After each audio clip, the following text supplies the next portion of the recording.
Let's freaking go. Battle. Golden boot. Are you kidding me? I want you to look at me. Come in tight. Come in closer, baby, because I'm coming to Fayetteville this weekend, baby. Cannot wait. So I'm going to talk all about the trip. I can't wait to meet so many of you this weekend. On Friday night, we are meeting up at a place called City Park. Yeah, I know. That's like a pretty basic bar name because like there could be 1,000 city parks, but it's a bar called City Park.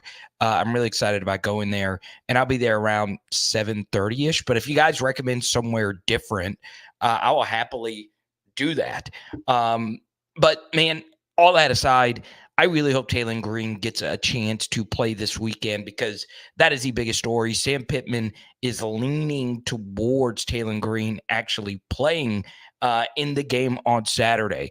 And obviously, that has caused some line movement. Okay. So it opened up about LSU at its a 4-point favorite. Now it's down to 2.5.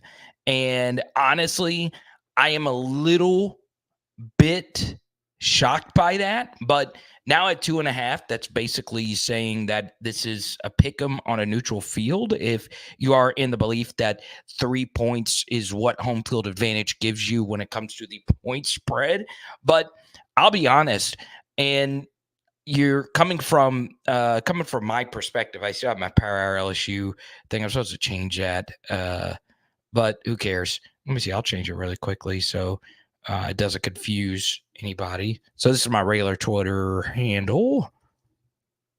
But I'll be straight up with you. LSU got very lucky versus Ole Miss. Now, did they do some things really well in the second half of that game? Yeah, they did. They really, really, really did. And most notably, that very well thing was GARRETT NUSSMEIER.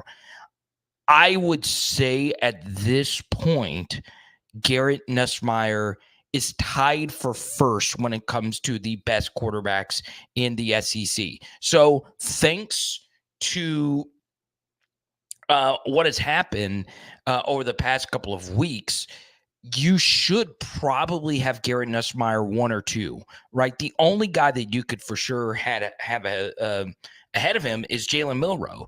And Milroe played his worst game this past weekend. So GARRETT NUSSMEIER has had to do the most out of any quarterback.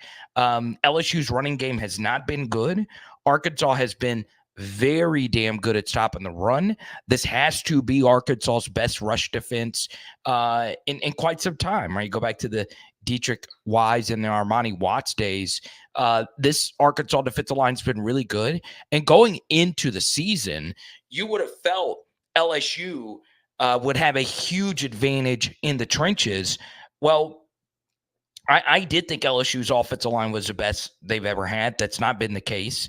I also thought Arkansas's defensive line was a little bit better than consensus, and that has definitely been the case. I think out of any defensive line in the SEC this year, we knew Ole Miss's was going to be good. We knew Kentucky's was going to be good. Tennessee's has been very good.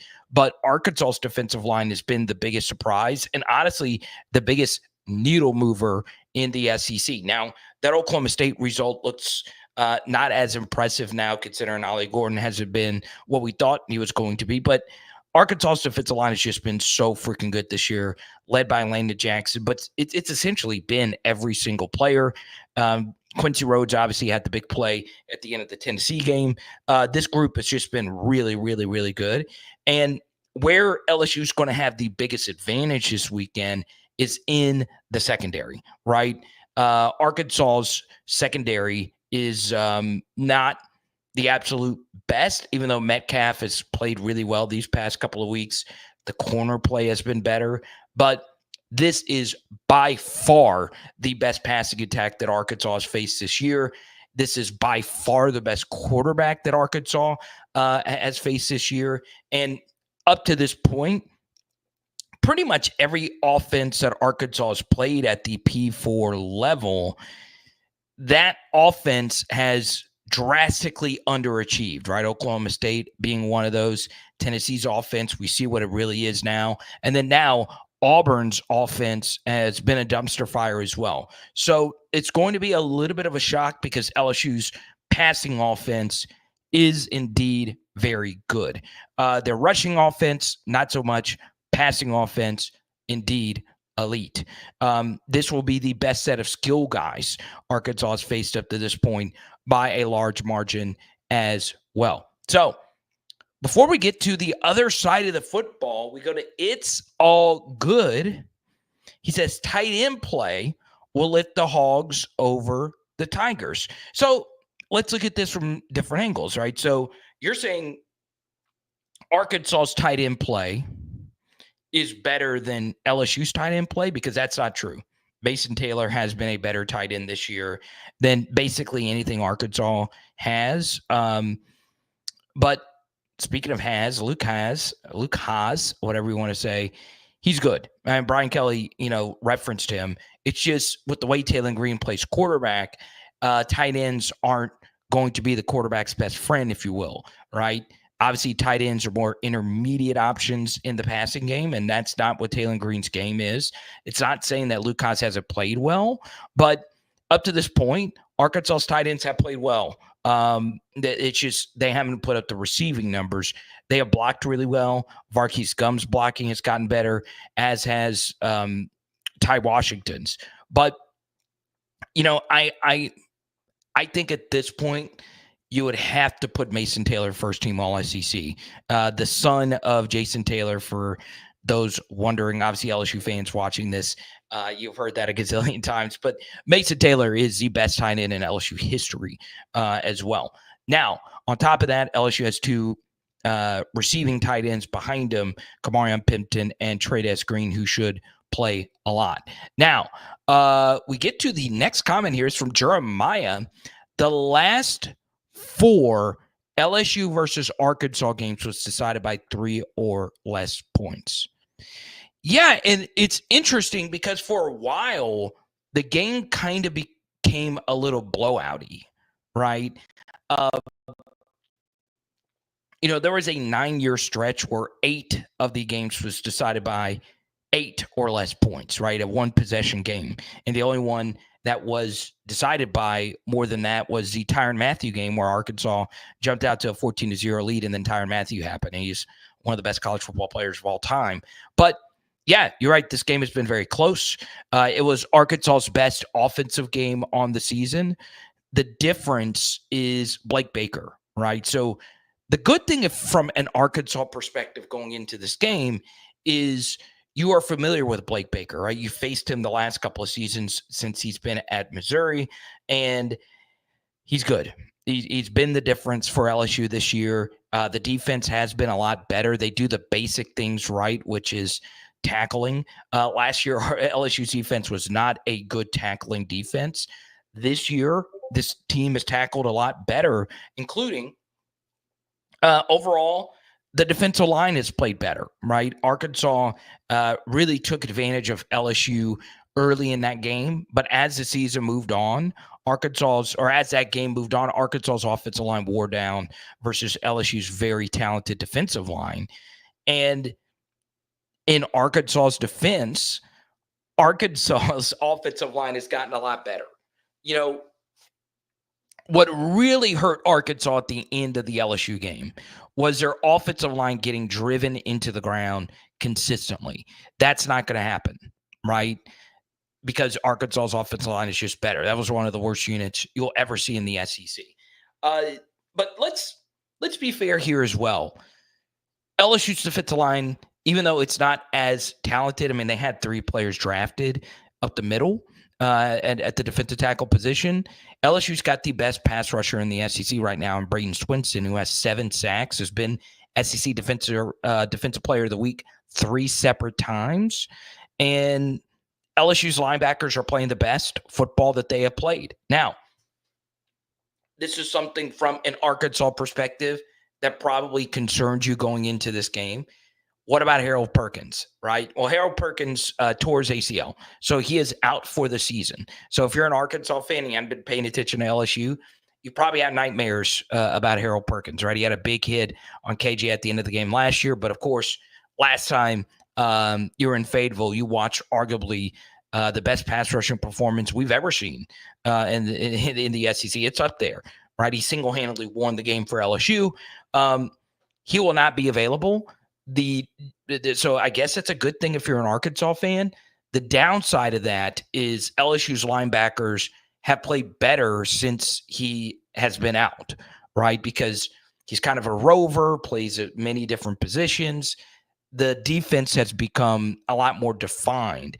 And from an Arkansas perspective, the guy you got to look out for is Whit Weeks, number 40. He is a big-time playmaker at the linebacker position. So he's really good. He is really, really, really good. And now you get to the offensive side of the football.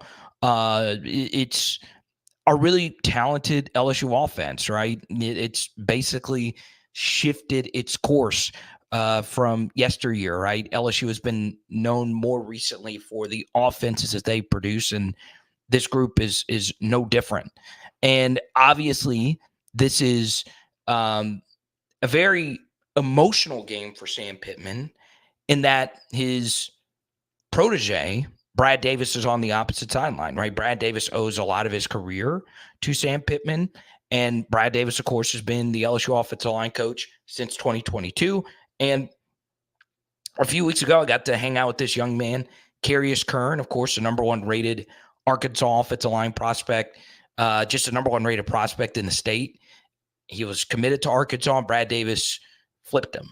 Okay, so obviously a little extra juice mixed in there for this game this year, because this was the first commitment that Brad Davis went into Sam Pittman's territory and just took him. But I'm excited, obviously, personally. Carius Kern going to LSU, got to speak to him, got to speak to his coaches as well. Maybe if Arkansas wins, he rethinks things. I doubt that, though.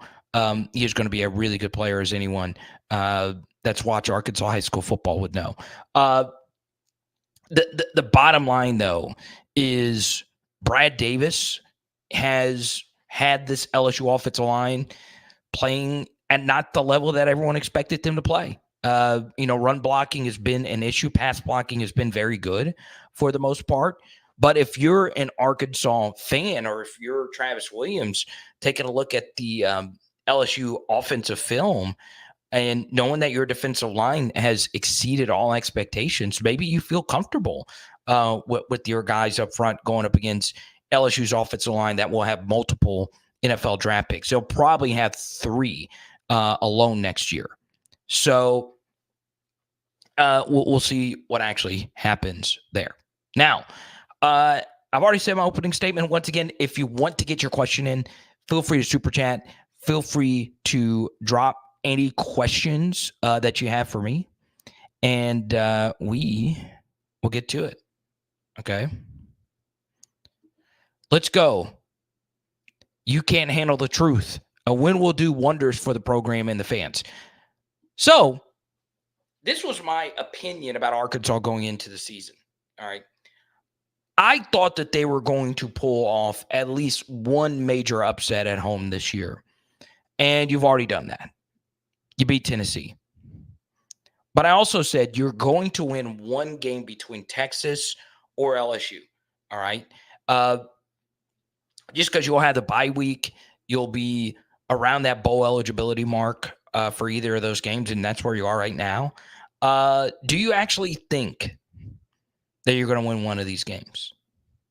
Here's the thing that you do have going in your favor. LSU played in a track meet versus Ole Miss. 86 plays Ole Miss ran this past week. It was either 86 or 87. And 5 LSU defensive players played 75 or more snaps. So you also have to factor in that it was an overtime game. It was a 4+ hour game. It was actually the second longest game in LSU history in terms of time. First was actually a sore subject. The 3 overtime Darren McFadden game was the longest in terms of just hour mark. This was the second longest that has ever been played.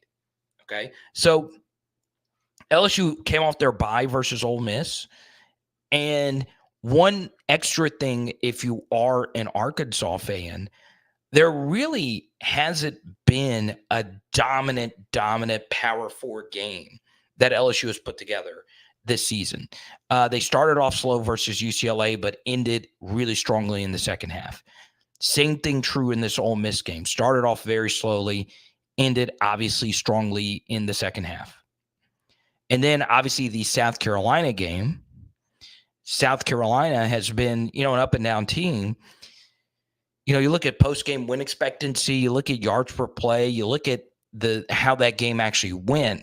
South Carolina probably deserved to win that game, but LSU made the plays when needed and won the game. So we'll see.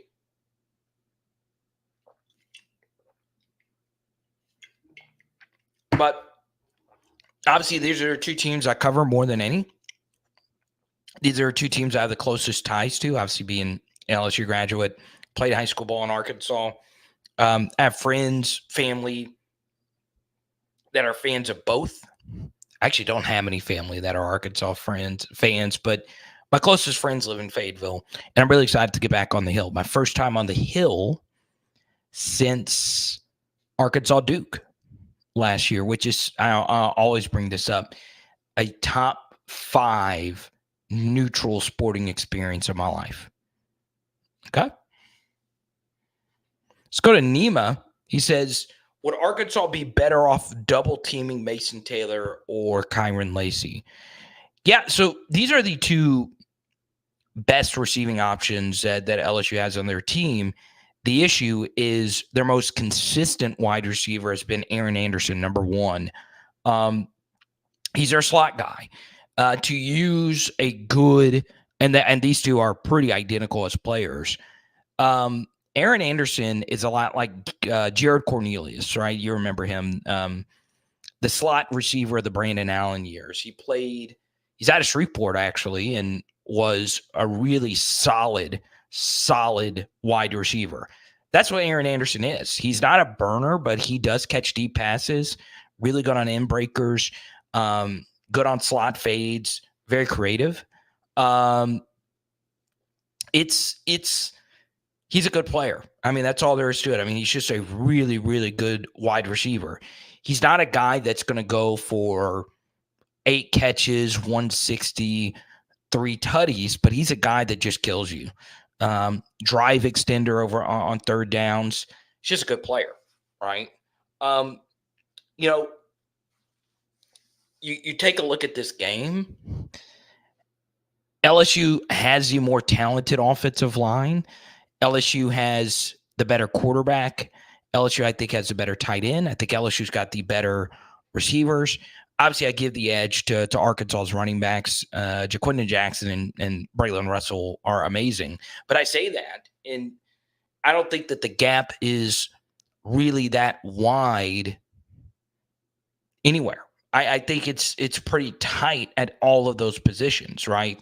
Obviously, I think the talent of LSU's offensive line is way ahead of that of Arkansas's offensive line, but they're both the Arkansas's offensive line has exceeded expectations. LSU's offensive line has been a little bit below expectations. So the one area offensively where Arkansas clears LSU is the play caller, right? Joe Sloan does not have the experience of Bobby Petrino. This is probably the biggest experience gap we have between two play callers in the SEC, right? Joe Sloan, this is his first year calling plays at the P4 level, and this is Bobby Petrino's 376th year calling plays at the P4 level. And Bobby has been the best play caller in the SEC to me. Okay, there's a lot of different guys that deserve their flowers for what they've done this year, but Bobby's been the best. And Brian Kelly said so in today's press conference. He said, look, you cannot prepare for all Bobby Petrino's run schemes, right? It's infinite. And he's right. And you look historically, Bobby Petrino's best called games have come against LSU. He called a brilliant game last year in Tiger Stadium. You go back to 2010. He called an unbelievable game versus a really talented LSU defense in Little Rock. Bobby Petrino is one of the best play callers of all time, and Joe Sloan is getting there, right?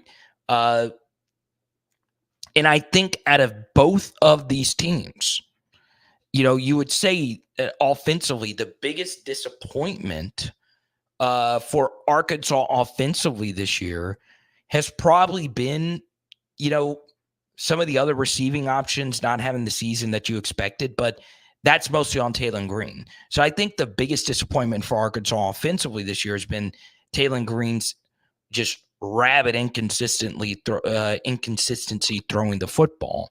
But if you're to point at one thing this year that has shocked the SEC more than anything else, it's LSU's inability to run the football.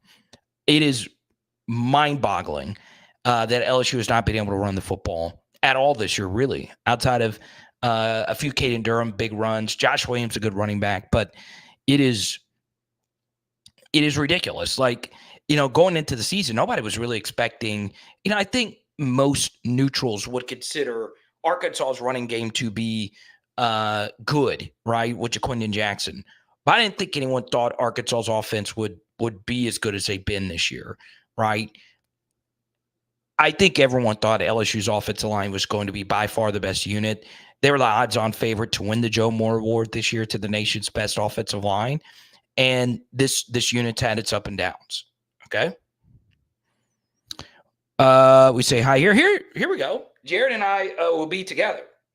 Pause. Huh? I'll be there with my wife, and Jared will be there with whoever he chooses to bring. But we are really excited. Jared obviously is with me on Power Hour LSU. But, he pushes back here. He thinks LSU will be able to run the football in Arkansas. Man, I hope so. I really hope so. Ole Miss gave LSU some run looks, and they just could not do it this past weekend. All right. They just could not do it. But I really do appreciate it. I need to get back to Austin, Texas. Let's go to Unbiased Brim. T. Will with 2 weeks to face LSU's offense with a weak running game. I'll take those odds. Yeah, it's interesting. There is no coach in the SEC who has the most buzz around him as far as a coordinator, potentially being a head coach, as much as Travis Williams over the past couple of weeks. I've been told that this guy is a ferocious recruiter. Obviously, he brought in the linebacker whose name slips my mind, the top 50 kid, which was ridiculous. You beat out Florida State, you beat out Georgia and a few other good schools. I would pump the brakes a little bit in terms of him being a defensive mastermind, right? Tennessee's offense is not look good at all. But he is good. I do like him as a defensive coordinator. And I will also say that Jaden's only tough half of football versus an SEC team was the first half versus Arkansas. I also truly do believe that had more to do with Jaden just being a little off. And he still ended up dominating that game. So we'll see what happens. We'll see. Casey, I'll see him. I'll be seeing him this weekend. Go Pool.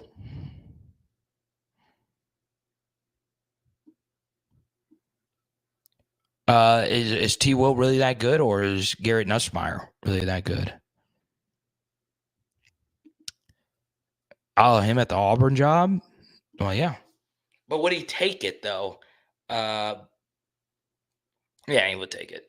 Well, who am I kidding? I would agree with this. The middle of the LSU offensive lines had their issues, and that's actually where Arkansas dominated in 2022. And the middle of the offensive line then is pretty similar to the middle of the offensive line. Now, one player of those three is still starting. Okay. So we'll see. But now, We go to WPS ATX. Who has LSU beaten that was impressive? Ole Miss at home going to overtime. Yeah, I would say of these two schools, beating Ole Miss is probably the most impressive win of either. It just depends. Do you think Ole Miss is better than Tennessee? I would say that they are. Okay, even though Tennessee only has one loss, they did not look good versus Florida, whose coach was a coward and didn't go for two in the win.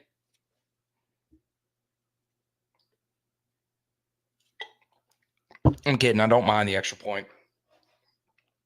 But it is what it is. Now, this is a good question from Jared. Is Arkansas's defensive line better than Ole Miss or South Carolina? No. They're good. Don't get it twisted. They're good. They are not better than South Carolina's defensive line. And they are not better than Ole Miss's defensive line. I would not be shocked. It's close. I mean, there's a lot of good defensive lines in the SEC this year. I tweeted about this earlier today. And honestly, it's a lot of these bottom half schools, like the bottom half recruiters. South Carolina's defensive line is really good. Kentucky's defensive line is really good. But Arkansas's defensive line has been pretty good this year. All right. I think Ole Miss has more special guys. To me, Walter Nolan's been the best defensive tackle in the SEC this year. The numbers don't show it, but it's either him or Walker at Kentucky. I mean, those dudes have been destroying people.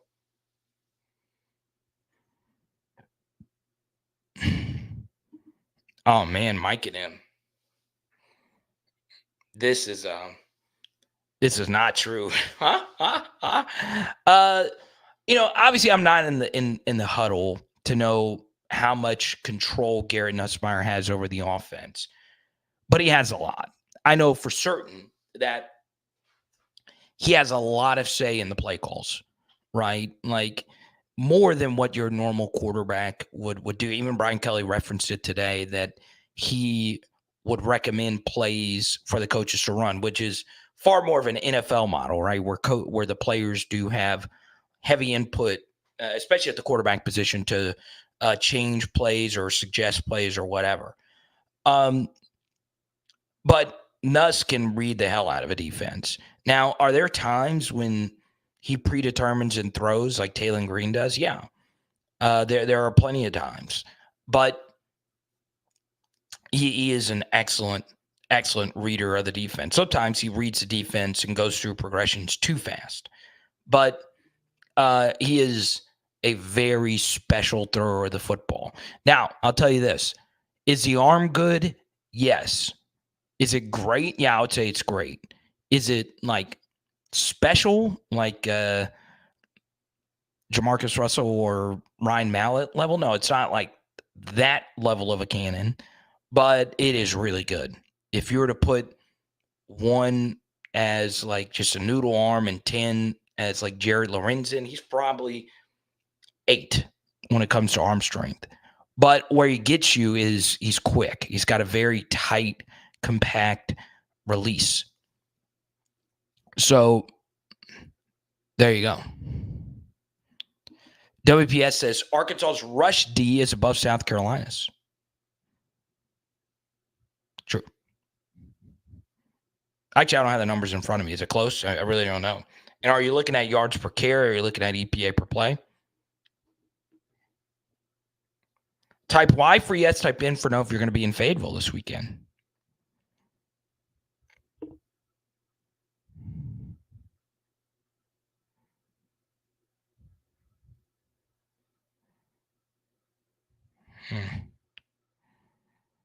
And what's the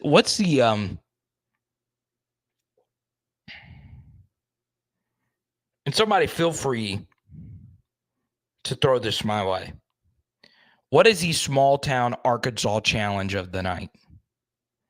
So we've been doing like we're 30 minutes in. We've been doing the Arkansas towns. All right. What is your favorite like small town festival? All right. So small town festival aside, and you could be from a city as well. What is the one thing your town is known for? All right. Even the smallest town has something that they are known for throughout the state, or they might be known for nationally. It could be what Justin Moore's from Poyen, or wherever it is. Bill Clinton's from Hope. And for me, El Dorado is home of the Spud Nut Shop, right? Which is what they are known for nationally. Okay. I had one this weekend. The Spud Nut Shop is what where I played high school ball in El Dorado. So we're known for. Still fire. Saw my in-laws this weekend. Man.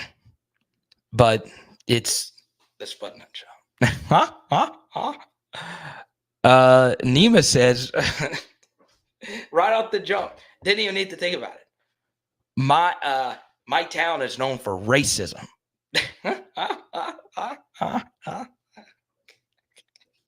He was like, yeah. Oh, well, I thought it was just going to be like some random Arkansas town, but you are right. But look, I've heard it's gotten better there. I think I've only been to Harrison once, passing through. I know there's a Hardee's there, but there you go. The billboards. So what is your, if you're from an Arkansas town, or if you're from Louisiana town, doesn't matter. What is your town known for? If you're from McCrory, what are you known for? Let me know. Okay. All the El Dorado girls became Kappas at Arkansas. That's not true. That's not true at all. It's just not true. I'm going to send this to all of my friends that went to Arkansas from El Dorado. Not all of them became Kappas. They did not. They were going to be so offended by this. Okay. Some became Chi Omegas, God forbid. And my best friend growing up, she was a Delta, Tri-Delt. Okay. But not all of them. What is Kappa? Kappa Gamma? Is that it? But yeah, my absolute best friend, she was a Tri-Delt. She wasn't no freaking God Kappas. No. Come on now.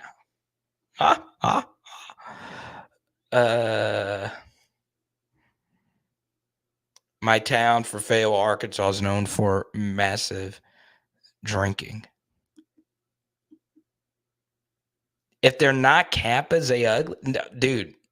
Oh, this girl's not ugly either. Okay, she's my friend. I'm not gonna say she's hideous, but yeah, she's not ugly at all.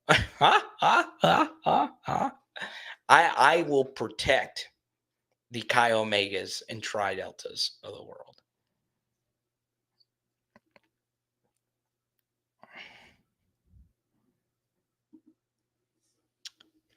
Canyon Lake, Texas is known for old car restoration.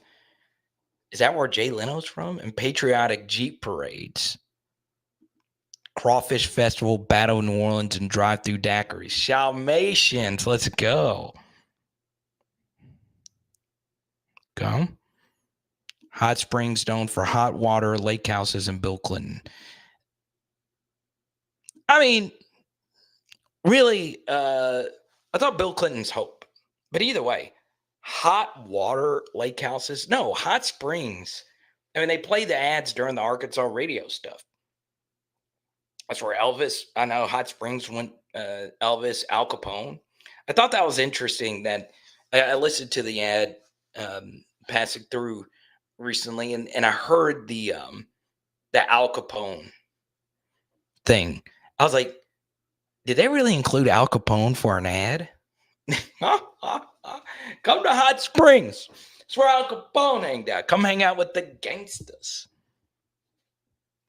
Yeah, Hot Springs is a legendary city. You can make a case Hot Springs, in terms of history, is definitely up there outside of Little Rock. But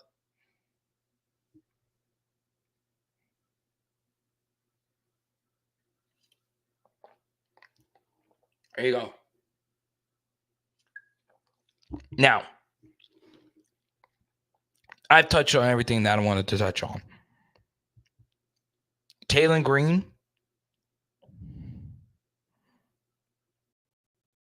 looks like he's going to play, according to Sam Pittman.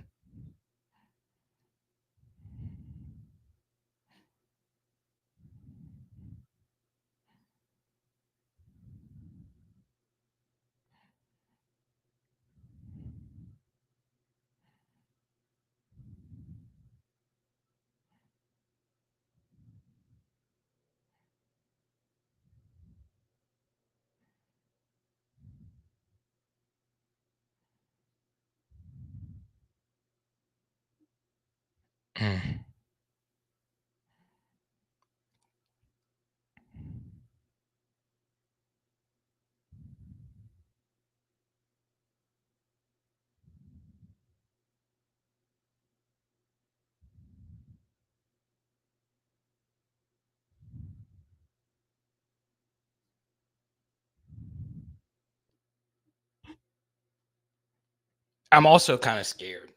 I want to know why I'm scared going to the game this weekend. I don't mind wearing LSU clothes and fade. Well, I've done it plenty of times. But the thing that I'm concerned about, all right, is there was a viewer of mine, my guy, Show Nuff, on the LSU channel. And I had made a joke about a Roebuck shirt. Y'all know what these are, the shirts with the dogs on it. And they made like these college versions of the shirts. I had no idea how much they were. No idea. No, not the single bit of clue. And I made a joke about it. And he one night just sent me a message. Hey, I am buying you one and sending you one because they're that awesome. And he was like, just pick out the design that you want. So I was like, okay, sure, I'll give it a shot. I like wearing collar tees, as you can see here. Actually, I don't prefer them, but my wife likes them, so whatever. I go to the website, and I see that the shirt is $125, which comes out to about like $145 out the door for one of them. Okay? But you go to any college football game weekend, you see those shirts everywhere. You see those shirts, and you only see Roebuck shirts. Roebuck. You see them everywhere. All right. So I will be wearing one of those this weekend, and I'm afraid I'm going to turn into a bro. Like my name's going to, immediately my name's going to become Tanner, and I'm going to be wearing Sperry's and dip, asking for the Zens, sipping Busch Light. I'm going to wear the belt that has all the SEC teams on it. Going to go to the Sigma Chi house, say, bros, let's go. Say from Stuttgart. Wait, I'm interested, Jeremy Robertson, but you put your username Ron Jeremy 85. So I'm curious, why Ron Jeremy? I mean, he only is the best film producer of this age, right? Steven Spielberg, George Lucas. They wish, Spike Lee, they wish they could produce films with the plot lines that Ron Jeremy was able to create.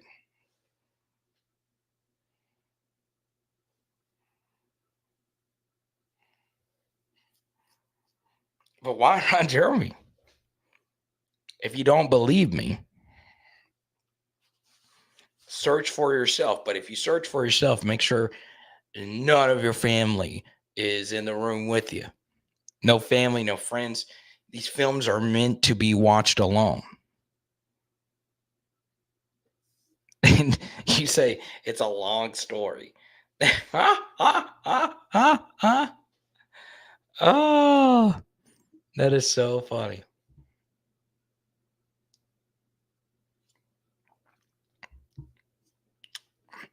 I have not partaken in a Ron Jeremy film in many years. Since college, might I add.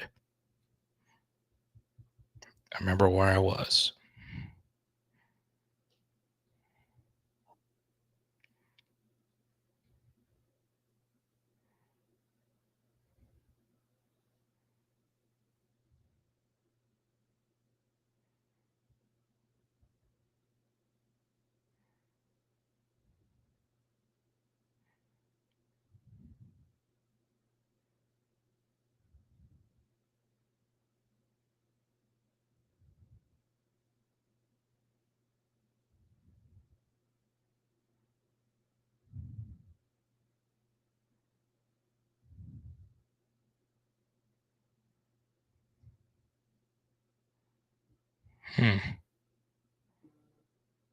What a day.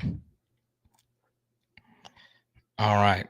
So I think that's going to do it for me.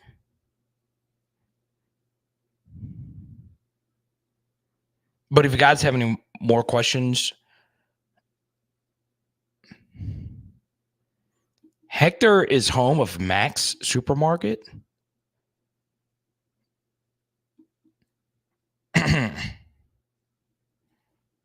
That's crazy. Yeah, Andrew Armstrong's going to have some favorable matchups, but Zion Alexander is LSU's best corner. He's a pretty good player.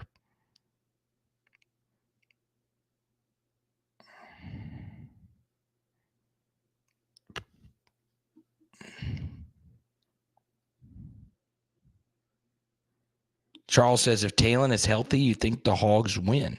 Let me ask you this, Arkansas fans. Type Y for yes, type in for no. Let's say Malachi Singleton starts. Do you believe the Hogs still win? Type Y for yes, type in for no. Let's take a look at the poll question. 80% of you says Arkansas beats LSU this weekend.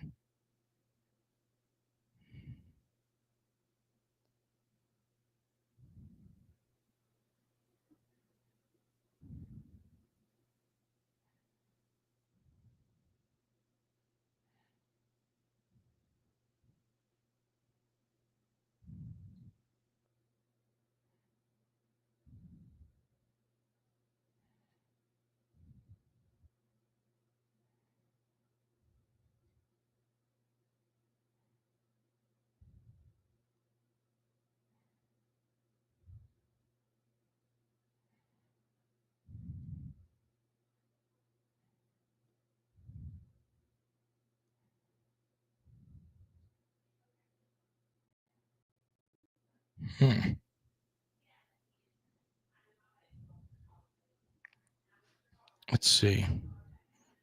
Razorback Rick says it's too close to call. All right.